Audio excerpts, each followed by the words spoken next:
Welcome home, friends. I'm Tanya Long, and this is Reset, where purpose meets possibility. Each week, we share conversations with thought leaders, innovators, and the dreamers and doers who are reshaping the future of work, technology, longevity, and purpose. Whether you're navigating AI's impact, reimagining your career, or searching for deeper meaning, you're in the right place. So settle in, open your mind, and let's explore what happens when purpose meets possibility. Hello, and welcome to Reset, where purpose meets possibility. Today's guest really does embody the essence of what it means to reset. I only met this guest a few weeks ago and was so impressed with her story, and am thrilled that she agreed to join us for today's episode so that we can understand better that resets come in all forms. She's a Stanford-trained mathematician, and at one point, and I would argue still, she epitomizes Silicon Valley success. But her life changed dramatically. She had a violent attack occur, and it left her with a traumatic brain injury, and it left her with something called anterograde amnesia that I won't even try to explain. But through those circumstances, it led her into the path for the rest of her life. So instead of letting this setback define her, Jay transformed this new reality into what I think is a remarkable approach to business innovation. So through Jay's company, Prototype Thinking Labs, she's helped organizations like Google, Asana, and my personal favorite, Lego, save millions. Her journey from delivering groceries after grad school to becoming a sought-after innovation consultant, it is more than it's inspiring. It's a masterclass in turning limits into advantages. Jay, I am just really excited to have you here. I adore you. Every conversation we've had has been filled with meaning and with hope, because you always are looking toward the solution. Before we go deep, tell us what you've been working on. Yeah, thank you so much for having me. I was really excited to get invited to talk about what accessibility looks like for everyone. And I know when we met, we instantly got on like a house on fire. So when I heard that you were working on this project, I'm really happy to, be here and contribute how I can. I'm mindful that it is awkward to talk about the parts of our past we'd like to forget. I really am. But can you take us back to the time before your injury? Um, because I want the audience to see how things looked for you as a Stanford graduate. Yeah, and I will also say I'm very happy and very open to sharing about this, and I think that a lot of disabled people are as well. Because for us, it's not as big of a deal, right? It's just kind of something in the course of our lives. So please feel free to ask me about anything. I came up through life as kind of your classic Asian American academic Yeah. hotshot. When I was young, I was at the top of my state. I ended up going to Stanford. I studied math, and I had the fortune of being born with an eidetic memory. So I just pretty much never learned study habits my whole life. And then at some point you do math and it gets like more advanced. I was somebody who like saw all of these patterns in my head, right? My whole life I had been told that I was going to be a good Asian girl and I was going to become, a kind of a technical professor, right? Of something scientific. This whole time in my heart, I actually really loved business. Uh, And that was something that no one in yeah. my family had ever touched. I have little kids now, and going back and thinking about my favorite books as a kid, they were all like little kid versions of business books where like there's somebody who was like selling toothpaste, right? So that had always been like kind of a part of my mind. But I followed the academic route and and I was kind of a dick about the whole thing, right? You Okay. grow up and you're like, oh, I'm smarter than everyone else. Oh, I don't need to listen to everyone else because I'm the person who gets to the answer fastest. Um, and then what happened was that I ended up parlaying. I was like, okay, well, what if I take the math and then try to go to business school? So I got into a business program at Penn, um, and it was a master's grad program. And on the night before classes were supposed to start, um, I got mugged. The next thing I remember is waking up in the hospital being incredibly confused. And Mhm. apparently what happened was that somebody had snuck up to me, as I was walking down the street and hit me really hard in the back of my head and knocked me out, and, grabbed my things. Um, and then so I woke up in some hospital. I'd never been there before. I just moved to a new city for school, right? Yes. I knew almost no one. And I just remember waking up with a strong sense that everything was going to be different. Um, Okay. like this extremely deep, compelling sense. And apparently what happened, um, is that I had a really bad concussion. And getting knocked out is not what it's like in the movies. You don't just like fully recover. And it turned out that I ended up with a bunch of cognitive disabilities, one of which was amnesia. It's the way more common, way less exciting form of amnesia, which is called interrogate amnesia. You have trouble making new memories. Suddenly, I was in this completely new environment in a new city with no support network, um, and doing something I never done before. I had a mountain of student loans, and I was about to enter grad school, and I couldn't do basic things like read. I had this pile of books that I had to study because I was taking classes, right? But like by the time I got to the end of a sentence, I would forget what happened at the beginning of the sentence. I'd have to read the same sentence like 9 or 10 times very slowly to retain it, to move to the next sentence. And then by the time I got to the bottom of the page, I would forget the top of the page. Suddenly, I had no information around me in the world. I was just incredibly bewildered, right? I only kind of had the information that stayed with me in bits and pieces, and I was in a completely unfamiliar environment. So and obviously, I couldn't do math or, computer science anymore, and I still can't. I've done a lot of rehab on it, like, now I can read, for example. I did get mostly better over, like, the 5 years that followed, but there's some things that I still can't do. I still have terrible short-term memory. I still have to take notes on everything, um and I'm still a slow reader, and there's no way I can hold, like, a very concrete mental model in my head enough to code anymore. So you were quite young without a lot of life experience to fall back on, to know to inherently know everything would be okay, and yet you moved things forward. Um, I can't imagine what it would be like to have all those skills and have my life fully in front of me, and then have that summarily shifted. So, what was the hardest part of realizing that you were not gonna be able to function for what you'd been training for your whole life, so 20 something years? Honestly, it was kind of an identity moment, right? Yeah. Um, because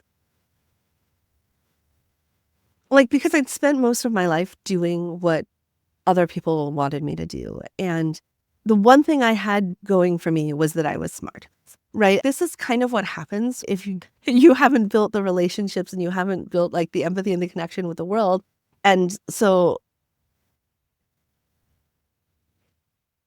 up until that point, I wasn't a great person, and the thing I had going for me was that I was smart. Suddenly, like, I was not able to perform, at even a really basic level, right? And so that meant, like, who was I and what was my place in the world anymore? And also what Mhm. was I gonna do? Because at the time I was estranged from my family as well, right? I had no support network. All I had was registration as a student, which got me health insurance, and the ability to get these student loans. And I had to turn this into, a future for myself using, like the whatever my brain had to go for me.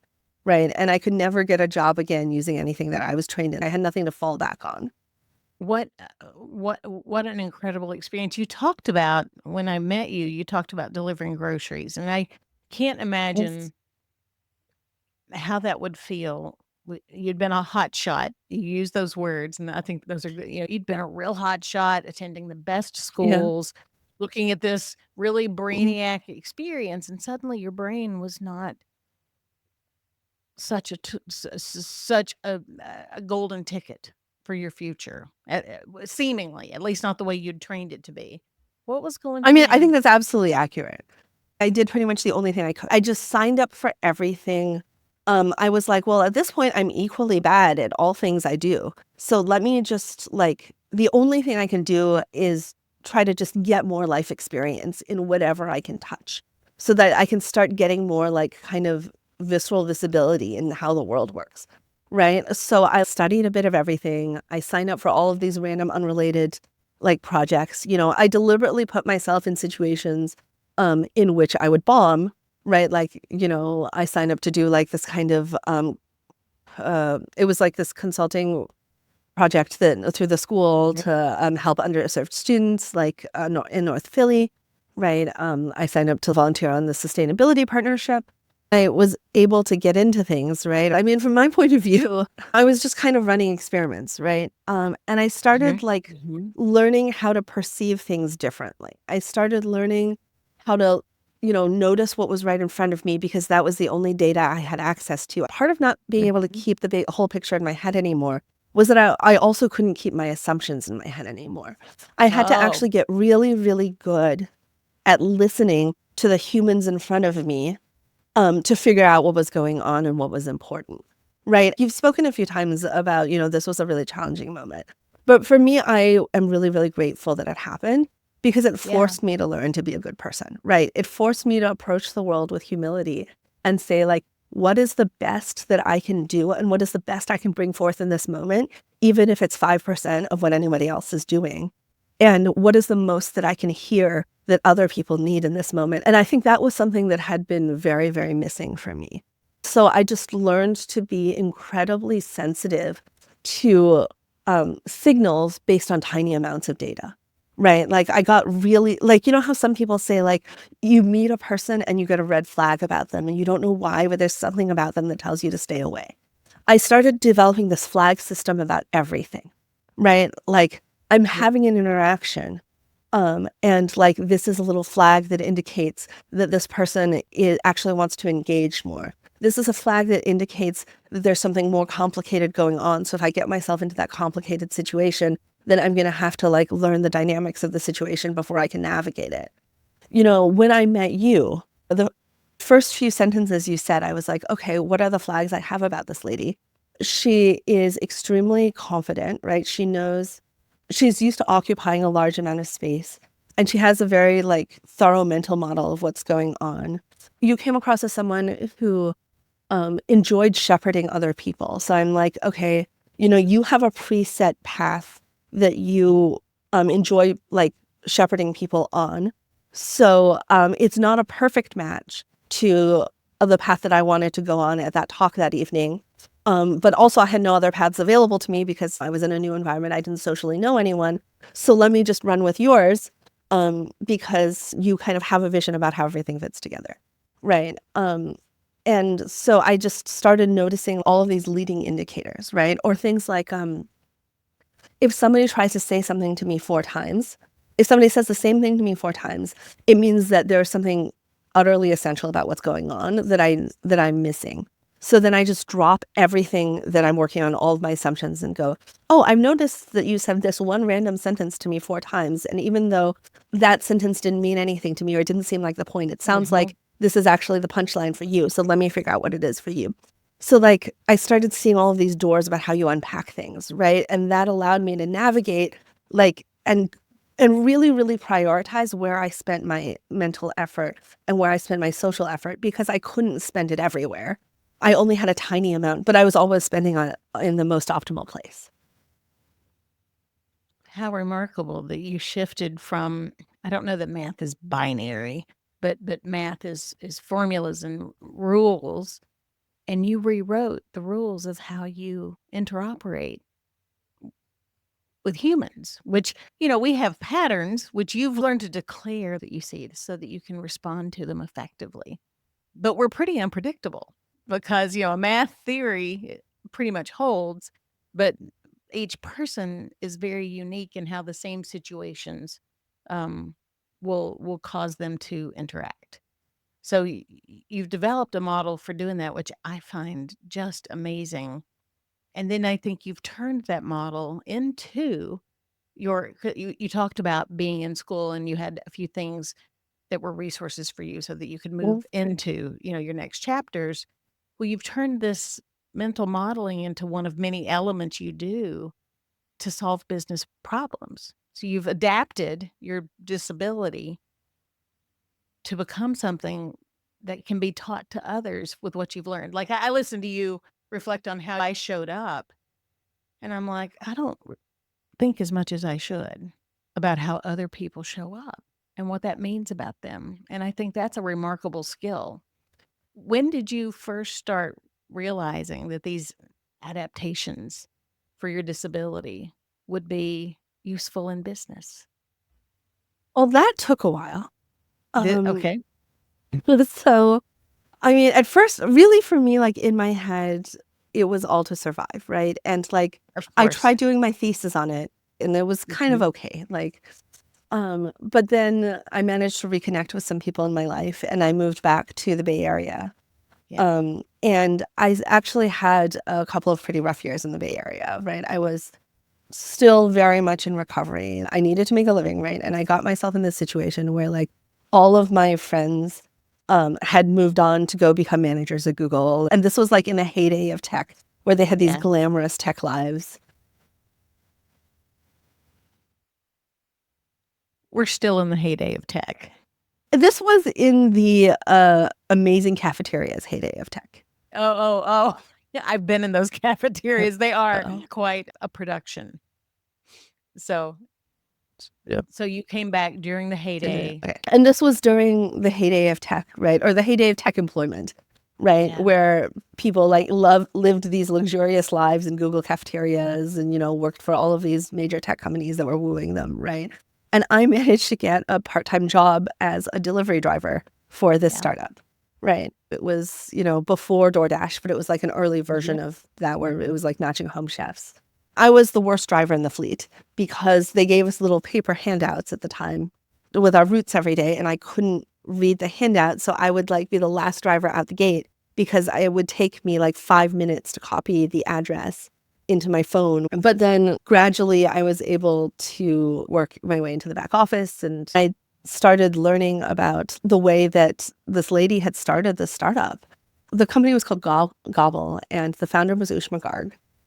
She's also from Stanford. I tried a few home delivery Yeah. services at one point in my Yeah. life, Yeah. and I'm pretty sure they're one that I tried. So it's a small world with early adopters and people who wanna try new things. But you delivered with Gobble, and Yeah, who knows? Maybe I deliver to you. you might have. I'm downtown San Jose, so you might Yeah. have.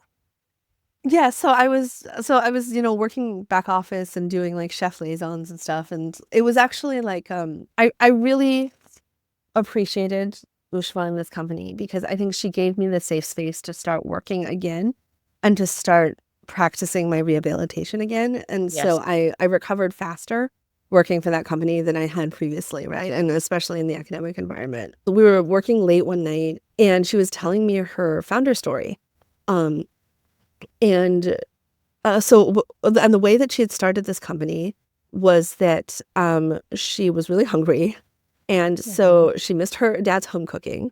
So she posted on Craigslist and looked for a bunch of home chefs willing to do home cooked food, and then she put together the menu from them, and then she called and emailed and messaged all her friends, and she was like, "This is the menu for this week. Who wants in?"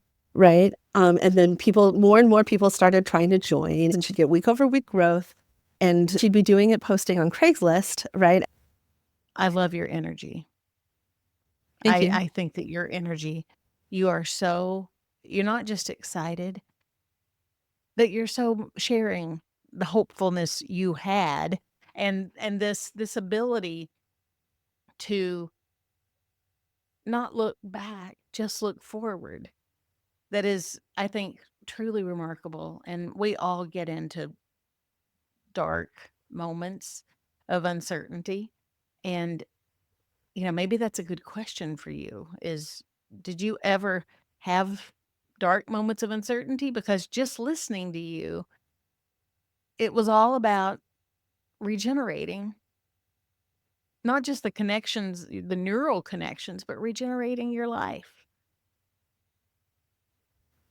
I I'm just not much of a look back person, honestly. Like, I for get it. me, I'm just part of it is just I'm too relentlessly curious, right? Like, Mm. I'm the sort of Mhm. person who, like, goes on vacation and all our vacation plans fall through.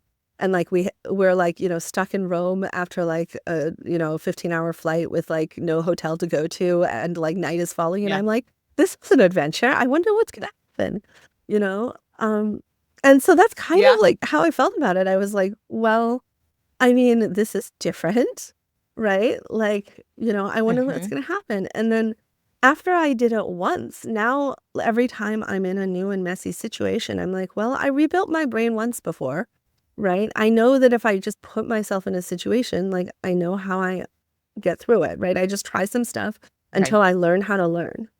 And Mhm. then Mhm. I'll learn and then I'll do it, right? And it's this kind of three-step process, but at the beginning when it's really like when you have no idea what's gonna happen, that's because you haven't done anything yet.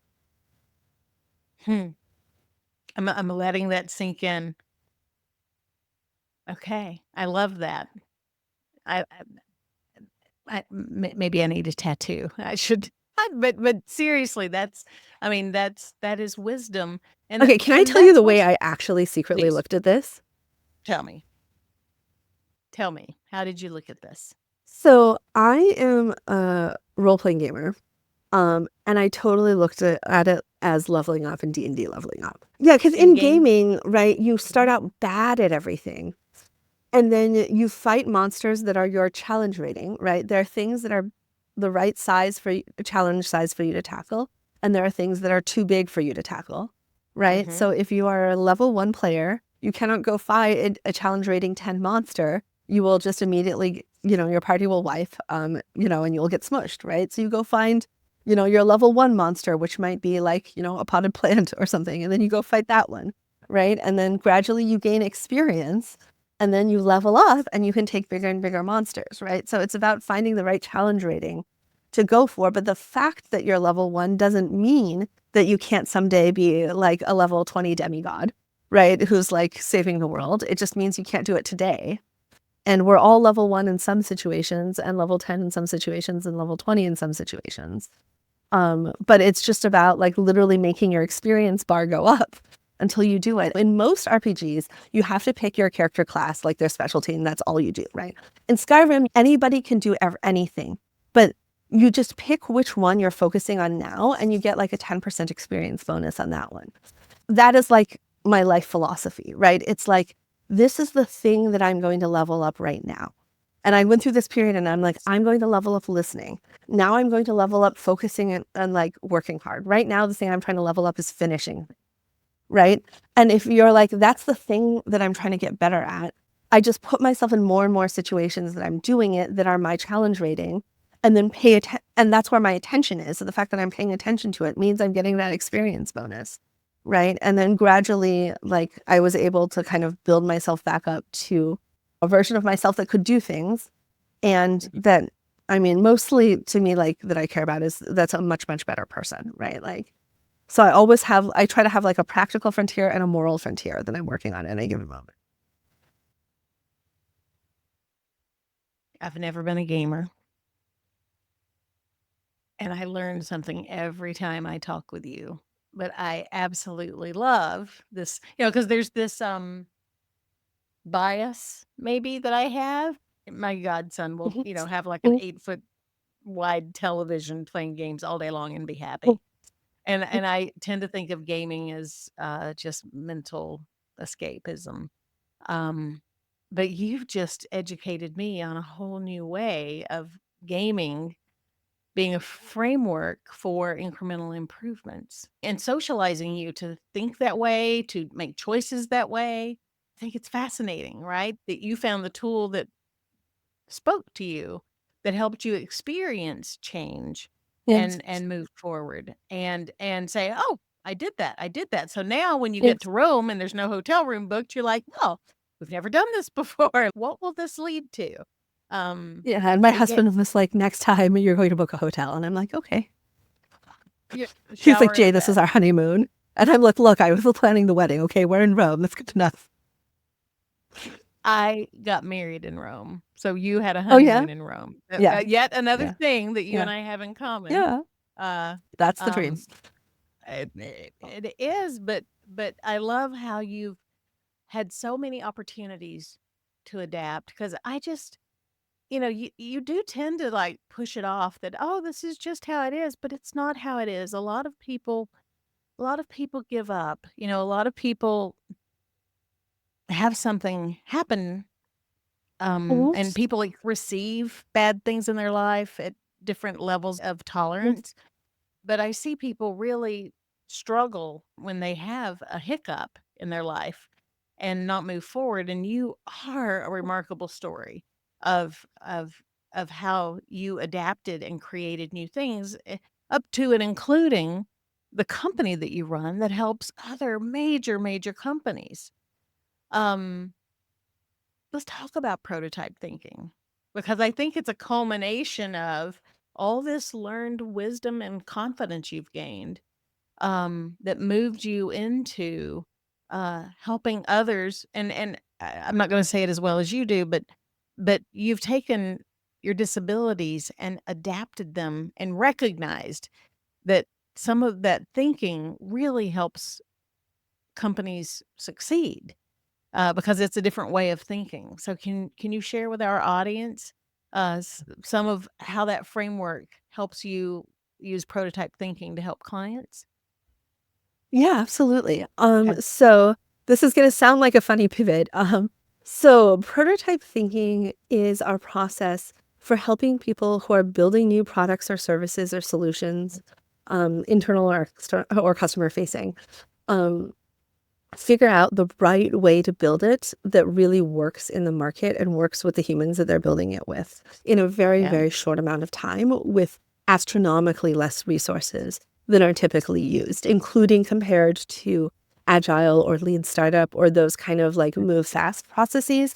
We Mhm, still mhm. save about 6 months to 24 months of runway or of time to market using our process. I've put over 400 products in market in my tech career without prototype thinking, and I'm painfully aware of some of the sizes of teams we had to deliver on, relatively modest revenue products.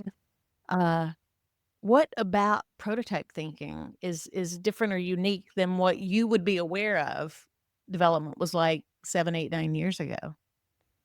So for me, the biggest difference of how we do things with prototype thinking is that we look at a challenge where you're building something completely new and you don't know how to do it. And we break down the steps based on building understanding rather than making progress in the development journey itself. So it goes like Mm, this. mhm. So let's say that you're, launching a completely new line of business, right? Like you're, a large company, you have a massive customer base, and your innovation function says that, the market is changing and you want to leverage your existing customer base and bring to them a new type of product, right? Um, so when you start out doing something like this, if I were to ask you on a scale of 0 to 100%, how confident are you that your current best guess about how to build it is the right answer? Right? Mhm. Like at the point that this project has been, identified and that, we know that we have to innovate in this direction, right? If your design team or your innovation team or whatever, or your exec team has to like, they had to pick today what they're going to go to market with, how confident are they that that guess is the right answer? So typically, a good prototype thinking project is when the confidence is under 40%. And in practice, when we Mhm. launch new innovation projects, a lot of the time, like we're starting work on something when we're only like 10% confident on it or 20% confident on it, right? And there's this kind of hidden phase of the innovation process um, that lives between that initial 0 to 10% is like you've done your market research and you know it has to happen. If you're 0% confident, you're probably not working on the project, right? Yep. And then after like 50 or 60%, you have an educated guess about what your main value proposition is and how it's going to play. And it's more about like designing, like, after 60%, it's like designing the usability and kind of how it fits and, what version of it, what exact version of features you want to tweak and so on. Right. But there's this gap between 10 to 60% that is like, what does it mean? Will this basically even work? Right. What does V1 look like? We have 6 possible ideas for how to tackle this strategy, right? Or how to realize this strategy, right? Which one is the right solution that's actually going to succeed with the humans?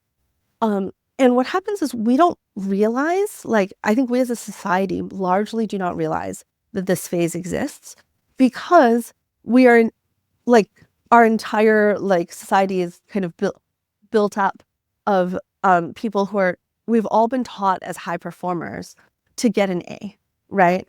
And like even our grading system only starts at 60%, right? Like you get a D Yeah. or it doesn't count, right? And people who are in senior corporate jobs or, who are in innovation roles or starting companies typically have very high standards for themselves, right? And got there because their entire lives and their entire careers, we've had high standards for ourselves, right? Yeah. So we're like, well, how do I present the thing in a way that I know will succeed, will hit all the things? How do I get an A+ out the gate, right? And the thing is that, like, if you are 70% confident about something, you can work harder and do some systematic research to get to that 99% A+, or at least that, maybe 90% at pilot and then 95% at launch, whatever, right? But if you are early, and we call that pre-tangible, or sometimes it's a version of the 0 to 1, right? Like if you are that 10 to 60%, there isn't really a process in place for how to get through it. So what happens is that teams spin there and work harder and harder. And they get into a lot of arguments and debates because they're like, oh, well, I have this idea, but here's the downsides of this idea. That's not going to work. And someone's like, oh, but we can fix those downsides with this thing, but then that has downsides. And suddenly months have passed, right? And you have produced an enormous number of PowerPoints, like so many PowerPoints that are remarkably gorgeous these days, using AI now to produce even more of them, right? And you've modeled all of the possible things that you could do, but you're still actually just as confused as you were like 6 months ago. You just worked harder in the meantime and argued more and had 500 meetings. So prototype thinking is the process for explicitly getting through this phase reliably, efficiently, and in a really fun way 100% of the time. And it's an accessibility process because the reason why it is hard to work when you are 20% confident about something is because performing at the level that you want to perform and being able to actually build the product is not actually accessible to you yet. Like, because you don't have the understanding, right? You haven't learned how to learn and you haven't learned what you don't know, right? So you don't know what the variables are. You don't know the language that the solution is being written in. It's not that you don't know which of the 6 answers users would want. It's that you don't know how users basically break down the problem.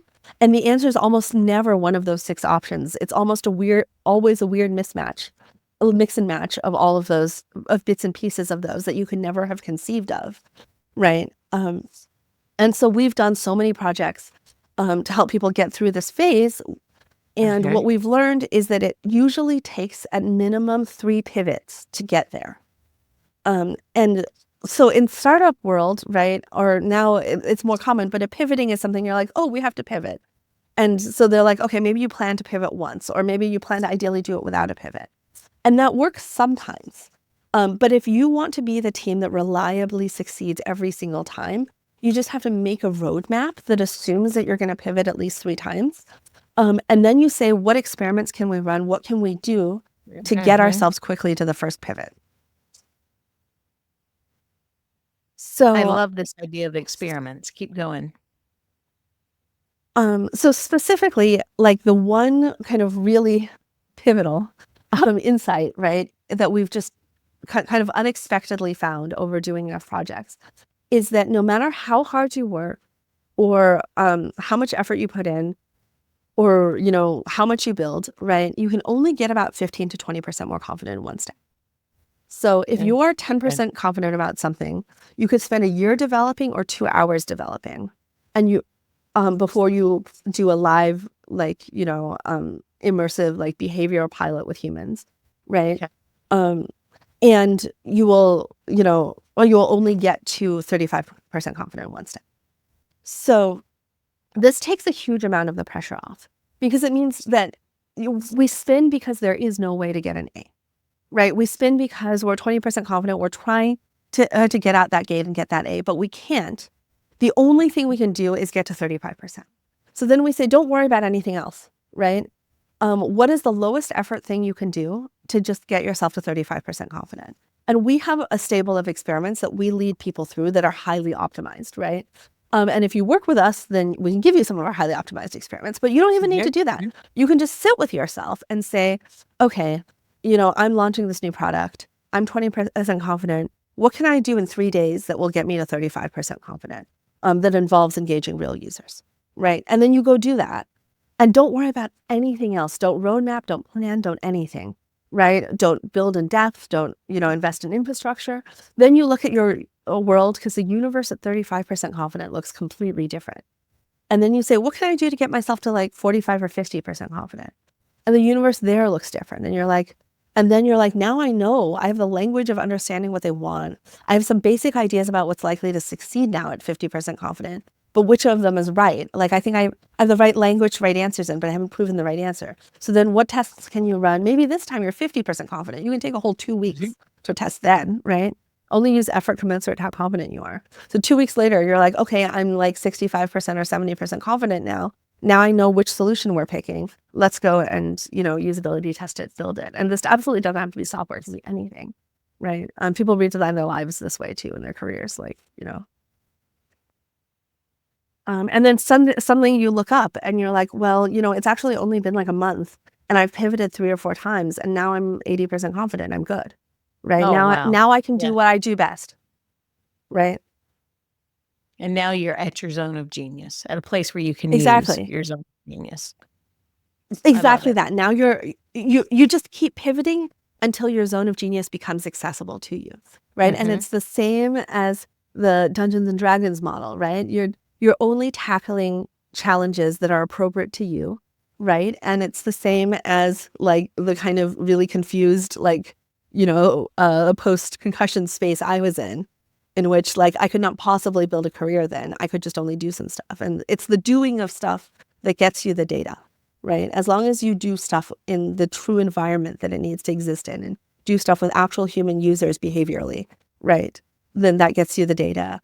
And we as humans are fabulous synthesizers, right? So enough random data. You don't have to run these like large scale controlled surveys, because there's a lot of math reasons I can get into why, like, scientifically they're not valid until you're at least at 70% confident. Just get yourself in that situation, and your brain will do it for you. I love the part just a minute ago where you noted that it's the iterations that are happening early that get you to where you need to be. And Yeah. in my history, it seems to me that we get a we get a request, in corporate software development, and that request is an expectation. It is a roadmap item, and there's not as much iterating because the declaration has been made that we will create these features to satisfy these customer needs, and people are trying to make it work. What are some of the success stories that you, maybe without logos, but what's a success story that you think is pretty remarkable, showing how that old framework, when changed with this more iterative, experiment driven process to get to that 70-80% level, to show how that really changed things for a company. So we did a project with Autodesk, and It's a great company. yeah, they're a fabulous company. They create industrial design software for engineering architecture. Like, if you've driven a car, it was probably designed on Autodesk software. If you've walked into a building, it was probably designed on Autodesk software. A number of years ago, before the rise of popularity of Gen AI, right? Autodesk was using a lot of AI to do mathematical modeling and engineering prediction. So Autodesk had been using AI for a very long time. So there's a group of engineers who wanted a way to start thinking about, they're handling so much data, customer data. They wanted to think about data ethics and how their engineering teams handled data sets. And this was, at the time, again, this was before the AI explosion. So there wasn't a lot of discussion about ethics in AI. So all of them were working on it in their spare time, aside from their other projects. It was like one of the smallest projects we'd ever done, right? We were working with them on some other stuff, and they're like, hey, I think this AI ethics project is cool. Come work with us. So we facilitated this project with them. We did a simulation test where we grabbed a few teams who had recently completed projects. And we learned that for the teams, it wasn't about rating the ethics of a project and deciding whether you had a problem, right? It was about making a proactive plan from the moment the project is launched to be able to ethically, responsibly handle data the entire time. Like, what good is it to score our ethics, right? Like, what we actually want to do is have this handled. And they were willing to do like 5 times more work than the team thought in order to do it proactively. Wow. And also the team was Yeah. completely wrong about all of the points in the workflow. So like they rebuilt everything, right? And then tried it again. About 50 Autodesk projects have gone through this framework now. And then the explosion of AI and AI popularity happened. And Autodesk was a company that was able to say, actually, we have been working on this entire time. We have been discussing ethics for years. What I love that you said, though, was that their original assumptions were all wrong. The original assumptions are always wrong. In my career of hundreds of companies, I've had one where their original assumptions were correct. But I think there's not a cadence for teams challenging the original assumptions very well, in my opinion. I think making it okay and giving people a safe place for the original assumptions to be a launching point. Maybe I'll pull back on they weren't wrong. They were a launching point where the Yes. experimentation Yeah. led to Yeah. clarity. Yeah. And I think for a lot of people, learning, speaking truth to power is it's one of my gifts. But a lot of people just don't have that tendency. They execute. And they execute very well on what they've been told. But I think training teams in a mindset of experimentations to look at, they were told to build a table, but maybe what we really need is a counter instead. Just to think of things differently and to have the courage to raise those things is an amazing process, I think, for teams to go through and ultimately be stronger. So I can make this a lot easier. Okay. So my number one I hack love that you can. for assumption testing and stakeholder management of executives, because let's get Yeah. real, when you run an innovation project, it is 80% stakeholder management of executives, right? Yep. Is to Yep. yes and everything.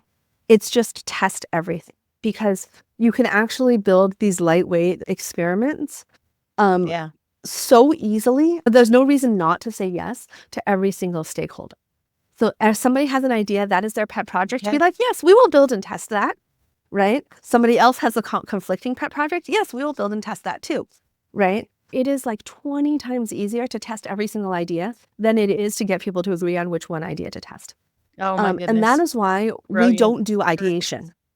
We are the only design and innovation process that does ideation last instead of first. Yep. Because in practice, your ideation is going to be your starting assumptions. You can run beautiful brainstorms, do a ton of research, do all these beautiful ideation tools. And at the end of the day, you sign up for mountains of stakeholder management, right? Or you just test 7 different ideas, but you put an hour or 2 into each one, right? And then you can get an hour on a call with a dedicated one-on-one with a user, especially if you're in enterprise SaaS, swap out a few different ideas with them and just get good enough. It's all about that 15% more confidence, right?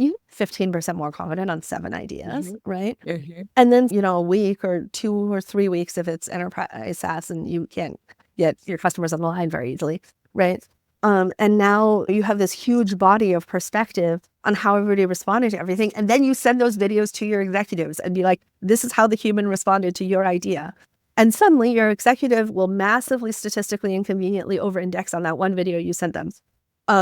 So send them the right video, And then like just take yourself out of the conversation, right? Yeah. And just be the person who facilitates your stakeholders' emotional relationship with the data, right? You're just Mhm. there to guide them in their Mhm. own journey and Yes. just it's between them Yes. and the data, right? But Yes. you're not giving them the post-processed data. You're giving them the raw behavioral videos of the human interacting with their idea, and nothing changes an executive's mind faster. And you just don't have to sign up to explain and pitch things for 2 months. Yeah. Yeah, I'm with you. As you were talking, I couldn't help but think of the application for individuals as we pivot. Because that's really the reason for this podcast is because I believe we're gonna Mhm. have pretty large scale transition in the workforce with AI over the next few years. And I want to be in conversation with a lot of people and for a lot of people around having the courage to move into something new. That's why you appealed so much. But as you talk about your iteration process, a lot of us execution oriented people were builders. Tell me what, and I'll go build it. And they get so involved in the build because it feels good. Um, they don't consider it like experimentation. So as we see this disruption that I think a lot of us foresee coming, how do you think that the approach, if taken into consideration for the individual, how do you think it helps people navigate uncertainty? So, let me give a very different example that is as Okay. small scale as the Okay. other one is large scale. So, we had a small client recently who was a writing professor, and they were sick of their career Mhm. and trying to figure out where they wanted to work. And they were thinking about building like a personal writing coaching practice, but they also kind of Mhm. had wanted a spiritual dimension. Yeah. And they're like, well, who would receive writing coaching anyway? Right. And this is very common, right? Like many It people sounds. now, Yes. right, are people who have successfully built careers with institutions and are ready to go on their own and do something that has more meaning to them, Mhm. right? Mhm. So they used the exact same process, right? I was like, okay, how confident are you about a writing coaching career you could build? Okay. And they're like, okay, I'm 30% confident about who I would sell to. And I'm like, okay, well, why don't we list your top 4 ideas, right? And then like just go try it, right? Go get like one client in each thing and just do one trial session and just kind of feel it out, right? Like you don't have to brand yourself, you don't have to market yourself, you don't have to charge them money, right? Like because really, what is your biggest risk, right? Like what is your if you don't if they're only 30% confident about where they're going, like what's their biggest question? Their biggest question is, can I even do it? Does anybody want it? What is the there that I'm doing, right? Also, there's this other part, right, where when you're an individual looking to redefine your own career, a lot of the time your most important user is yourself, right? And we often miss that because we're like, well, what will the world accept about me? I'm going to define a new career. What will the world accept about me? Will the world accept this or this, right? But it's like, well, why don't you try like these 3 different ideas you had on the type of coaching you would do and see how that feels on you and whether you want to do more of it, right? And so there's a lot of you just use social capital to get one friend to do you a favor, right? Or a friend of a friend, and you just set it up. And the thing is that when you're talking about running a handful of very low confidence experiments, you don't have to worry about having a scalable thing to put in front of the user. And you don't Okay. have to worry about your user recruitment being scalable. Just like, spend your social capital, grab someone off the street, like craft a really good request on our website. We have like requests, so we'll convince all sorts of people to test with you if that's what you want to do, right? Um, and then just get that test done because you only need like 3 to 5 tests in order to get to your first pivot if you run them right. They ended up finding a different job that they could work at part-time for like a base Mhm. salary in order to be able to test and build their Yes. business.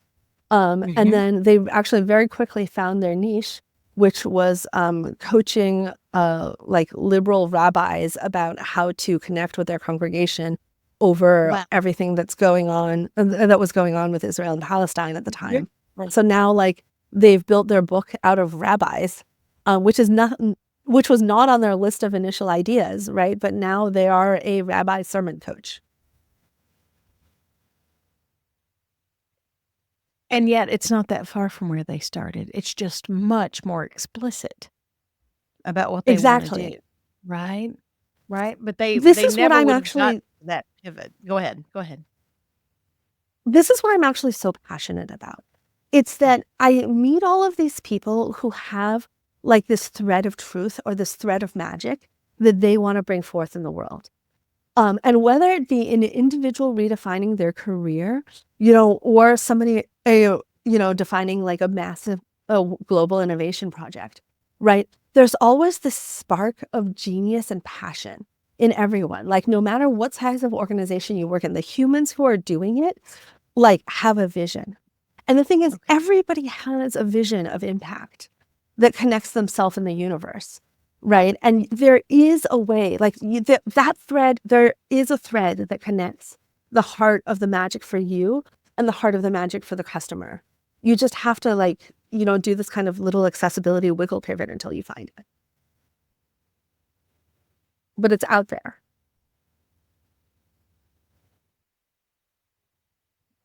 Those are some of the most important words that have ever been spoken on this podcast. Okay? So thank you for that.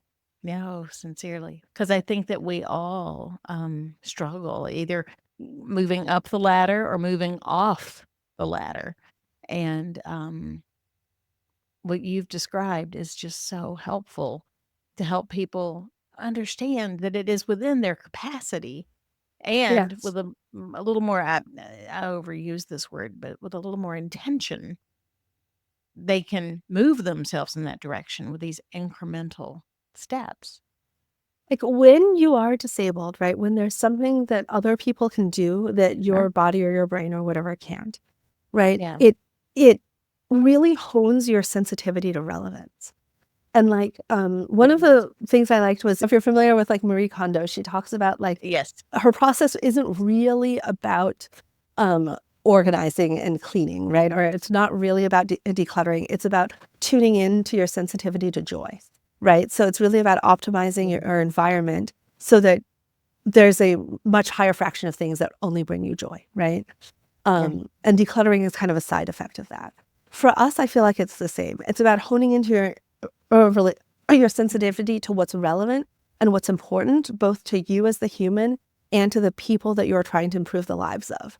And everything else is flexible, right? Because when I'm disabled and I want to have dinner with my friends, but they're all going to a restaurant and Mm. I'm now incredibly sensitive to sound and there's background music and I can't go to somewhere where there's background music, right? Like suddenly I have to have a conversation about how do I make this approachable to me? Can we change restaurants? Right? Or no, it's my friend's birthday. This is her favorite restaurant, right? She deserves to have this thing. How do I have it so that she has our special birthday moment and I can also Mhm. be there? Right? And you think about Yeah. what can you be flexible about that you wouldn't normally be flexible about? Can we ask the restaurant for a favor? Is there a type of music I can do? Can I come early and give them Mhm. a different playlist? Right? Mhm. Can we ask the restaurant, can I pay extra, have the restaurant catered and we eat it somewhere else? Right? Like, and suddenly, like, as long as you know what two goals you are fulfilling, everything else is flexible. You just do the flexible thing and achieve that one thing, that thread of connection, right? Be as flexible as you can, achieve the next thread of connection. And I think that's our new economy, right? I think that that's like, in this Big time of statement. incredible economic upheaval, right? Mhm. Like the nothing like humans connecting with humans will never change, right? So you just have to design the way to exist that works for you, but you be willing to be flexible about everything else and all of your other assumptions. Perfect. So so what advice would you give to people who are on this journey or about to start this journey? Um, the folks who are looking toward their own reset moment, how would you tell them to get started? Ooh, well, first I would say get started and do some random stuff, right? Like don't Okay. spend a lot of time thinking and planning it. If you really want to get hardcore, just do a confidence check. Okay, you want to do your reset. on a scale of 0 to 100%, if you had to pick your new path today, how confident are you that your next path is the right answer? Okay, what is something you can do in 1 week to get 10% more confident? Not what's something that you can research or Mhm. something that you can think about, but what is a thing you can experience, you can go out and actually have in the next week or two to just get 10% more or 15% more confident? Um, like who can you get in front of? What is something you can do one of, right? Mhm. You have a few ideas for your reset, but you don't know what you like. Well, go find out what you like by doing some stuff, right? You'll get there, but don't worry because it's not your job right now to know what the answer is, right? It's your job right now to like follow yourself and just try some stuff until one day you've realized that you're sitting on the answer. I love it.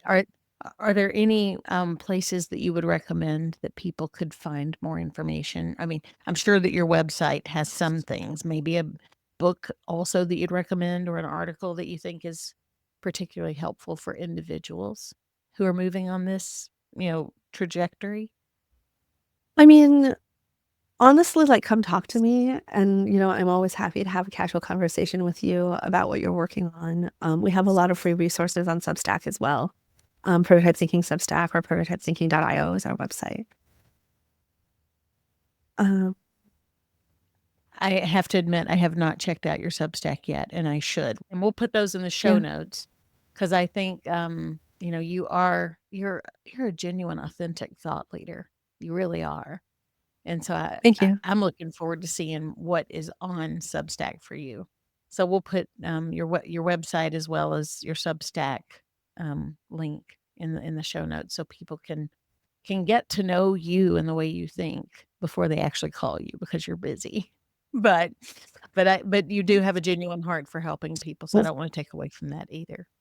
well, Wonderful. So, what do you think is next for you? I mean, I what I want you to do next is to start a massive movement to help individuals because I see that being over the next couple of years a real gap in society with people not being clear on how to move forward. And what I hear you say says to me, everyone has a zone of genius, and everyone can move toward something new. But it's small steps, and most of us aren't patient for the small steps. We just want to go into the thing, and you make it okay for it to be iterative. yeah. So anyway, I'm giving my pitch for what I want you to do. What are you planning to do next with prototype thinking? So, we have a lot of things in the works, right? Yeah. Yeah. We I've been doing a lot of thinking about what innovation is gonna look like in the next decade. Yeah. And I agree with you. I think that I've seen this incredible rise of innovation at the individual scale, right? And what I've really seen a rise of are people who are advanced in their careers looking to Sure. make a categorical change. And I think Absolutely. that the economy is just changing so much right now that no one has a sense of security. And like often we think, well, the economy is shaped by the behaviors of large organizations. So, what are the big corporations doing? What's happening at a government policy level, right? But in some sense, the biggest corporations are actually the least secure about what's going to happen because they're swept up in it too, right? So I think that the new economy is going to be built up of a combination of top-down patterns and bottom-up patterns, right? And we're seeing kind of this austerity push from the top down, Mhm. right? But what we're also Mhm. seeing is this kind of grassroots niching, individual networking, network building, resourcing going up from the bottom up, which is Yes. like Yes. more and more Mhm. small businesses are forming more and more unique connection niches, right? Like, think about how often we're talking about business niching now compared to 5 years ago, right? Like now Mhm. everyone's trying to niche. Before you never heard about that, right? You have a lot more vendors who are doing one very specific thing, and this is kind of an analog to the mutual aid model, right? Where you have these grassroots small organizations that are all becoming one step in a big human ladder or a big human web Yeah. of Yeah. the kind of economic interaction, right? And so either you're going to belong to one of these like kind of austerity behemoths, or you're going to be in this web where something interesting is going to happen when they meet. Right. So I'm really fascinated about the patterns that are emerging and how to help people be successful wherever they land. Right. And especially as so many people are currently being laid off from the workforce, like Mhm. how do we help ensure that everybody can still make a living? Right. That's And, right. Yes. and the economy is very not pretty for a lot of people right now. And I think ultimately, my inborn passion is business, right? And for me, Mhm. true business is humans working together with other humans to create mutual value for society, right? Is that handshake of magic on magic where value is created for everybody, right? And so I'm here to fight for the success of positive impact business, right? Um, and to make sure that, that people are still here helping each other. Wow. I wanna be on that journey with you because Let's do it. Yeah. the vision, the impact, the and the heart that you truly have for seeing and I love what you just said about business. Business is really just that human to human contact, moving things forward. You said it much more elegantly. But it really is, I think, where we're all headed. So, so it has been just a true honor to have you visit with us today, share your wisdom. Um, I can't wait to see what you produce next that's visible. Yeah, I told you when I met you, you need to write a book. And that's not Yeah, everybody's we're also game, but working on a book. If people want to run some oh, prototypes and be in okay, our well, book, fine. come join our list and you can user test our book for us. Of course, you're user testing a book. Of course we have to Wow. user test a book. We can't do it without testing it. Yeah. Yes, Come be a user on our I book. did. I'm just so impressed and grateful. And the nuggets that you've shared today, I want to thank you. It really is wisdom for the ages, and I want more people to be able to hear what you're offering because there's more than a glimmer of hope in what you're describing, right? Because it is scary to look out a year or two and anticipate what might be happening, the direction that we see coming. But you're not scared at all. You've been through some rough times. You know you can reinvent yourself. I think having others see how that's done and have the confidence that they can figure out their own path as well with some help, with some frameworks, with constructive guidance. We're all going to need more of that, and I'm just grateful that you're here in the world to help. You are here in the world to help do it. So thank Yeah. you. Thank you. I mean, I think the difference this time is that I'm scared for other people, right? So that I want to Mhm. level the skills that will help me be able to to be a better support for other people. Um, and I- and I do think that like I do think that accessibility is going to be one major thread of the future Definitely. economy, right? And disabled people will be the first to say that like accessibility is for everyone because um you know not everyone has a brain injury or not everyone, has like no legs, right? But everybody has something actually has many things that make normal life not accessible to them or work not as accessible to them. And by all of us looking at something and saying, how do we value every human being able to access what they need, that will also in turn help disabled people access the resources that we need. So, yeah, so I would just Yes. say be entitled to, access what you want, right? Like be Hmm. entitled to ask for the adaptation of accommodation that you need and to, creatively look for it. Beautiful. And to recognize that other people will benefit from that same accommodation, right? Once you've Yeah, spoken because to it's a what you skill. see, Yeah, it it's a is. mindset skill. Once you learn to do it, right, then you automatically start doing it for everyone around you, right? Like, Yeah. there's nothing like a disabled person who, like hanging out between somebody who has misophonia and cannot handle people eating around them and someone who has a blood sugar issue and cannot live without eating. And somehow the two of them have to like spend time together, right? There is some Yeah. creative negotiation there, Well, and that is also business. I want to thank you again. And I can't wait to bring you back maybe after the book launches. I'm not sure what the timing is, but bring you back to talk more about the book. But thank you. And I can't wait to see how our audience takes into consideration what you've said and applies it. And let's see what happens from it organically. Maybe we'll get some requests to connect you in um, and make the difference and that impact that I know that you're Yes. on a track to accomplish. So thank you. Thank you so much. And thanks again for having me. So everyone, this is Reset with Jay Lee, where purpose meets possibility. And as she has shown us, there is so much room for possibility. Let's all go out there and grab it. Thank you. Have a wonderful day. Thanks for joining us on Reset. Remember, transformation is a journey, not a destination.